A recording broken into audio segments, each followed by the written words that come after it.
Welcome to పొలిటెంట్ media.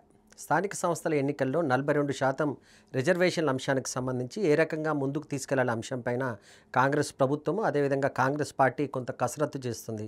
ప్రస్తుతం ఉన్న పరిస్థితుల్లో 42% రిజర్వేషన్లు అమలు చేయడం దాదాపు అసాధ్యంగా కనిపిస్తున్న నేపథ్యంలో ఇచ్చిన హామీని ఏ రకంగా నిలబెట్టుకోవాలి, ప్రజల వద్దకు ఏ రకంగా వెళ్లాలన్న అంశంపైన కాంగ్రెస్ పార్టీ ప్రస్తుతం కొంత దృష్టి సారించింది.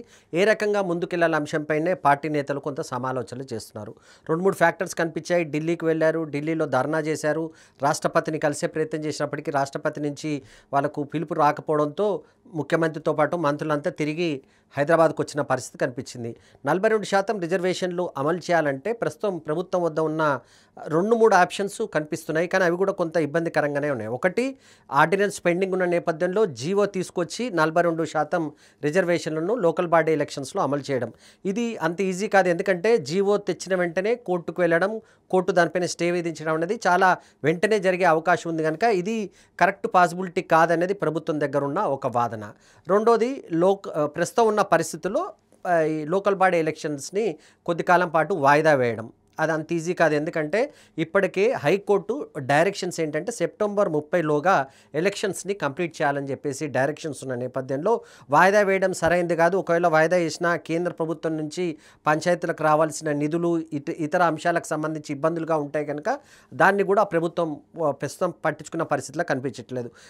మూడో ఒక ఆప్షన్ ప్రభుత్వం మధ్య ఉన్నది ఏంటి అంటే 42% రిజర్వేషన్లు ప్రభుత్వ పరంగా అమలు చేయనప్పటికీ పార్టీ పరంగా అమలు చేయాలి. అంటే కాంగ్రెస్ పార్టీ 42% బీసీలకు 42% రిజర్వేషన్లు ఇస్తూ అభ్యర్థులను ప్రకటించే అవకాశం ఉంది.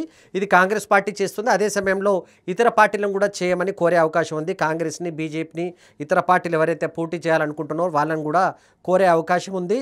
అదే సందర్భంగా బీఆర్ఎస్ను కూడా కోరే అవకాశం ఉంది. సో రాజకీయ పార్టీలపైన ఒత్తిడి తెచ్చే అవకాశం ఉంది. తెలంగాణలో ప్రధానంగా కనిపిస్తున్న పార్టీలు కాంగ్రెస్ తర్వాత బీఆర్ఎస్ ఉంటుంది, బీజేపీ ఉంటుంది, కమ్యూనిస్టు పార్టీలు ఉన్నప్పటికీ వీళ్ళపైన ఒత్తిడి తీసుకొచ్చి 42% అమలు చేసేదానికి దీనికి ఏం చేయాలి ఏంటనే అంశంపైన పొలిటికల్ అఫైర్స్ కమిటీ కాంగ్రెస్ పార్టీకి సంబంధించిన ఒక సమావేశాన్ని నిర్వహించాల్సి ఉంటుంది. ఈ సమావేశాన్ని అతి త్వరలోనే నిర్వహిస్తామని చెప్పేసి పిసిసి అధ్యక్షులు మహేష్ కుమార్ గౌడ్ ఇప్పటికే ప్రకటించారు.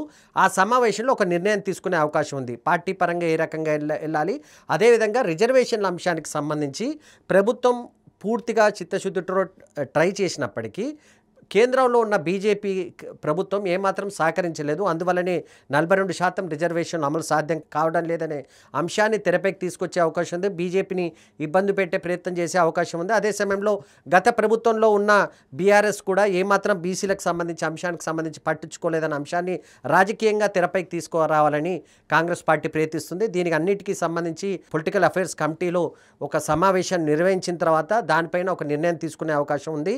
ఇప్పటికిప్పుడుకున్న పరిస్థితులను చూస్తే 42% రిజర్వేషన్లు ప్రభుత్వ పరంగా మాత్రం సాధ్యమయ్యే పరిస్థితి ఏమాత్రం కనిపించట్లేదు. కేంద్ర ప్రభుత్వం కూడా దీనికి సంబంధించి పంపించిన ఆర్డినెన్స్ని ఆమోదించడానికి సిద్ధంగా లేదు. ఎందుకంటే దీంట్లో మైనార్టీలు ఉన్నారు. ముస్లిమ్స్ని తొలగించి 42% బీసీలకే ఇస్తామంటే మాత్రం దానిపైన మేము నిర్ణయం తీసుకుంటాం, కానీ మైనార్టీలను దీంట్లో కలిపితే మాత్రం మీరు నిర్ణయం తీసుకోమని చెప్పేసి ఇప్పటికే బీజేపీ స్పష్టం చేసిన పరిస్థితుల నేపథ్యంలో నెక్స్ట్ ఏం చేయాలనే అంశంపైనే కాంగ్రెస్ ప్రభుత్వం దృష్టి సారించినట్టుగా మనకు కనిపిస్తుంది.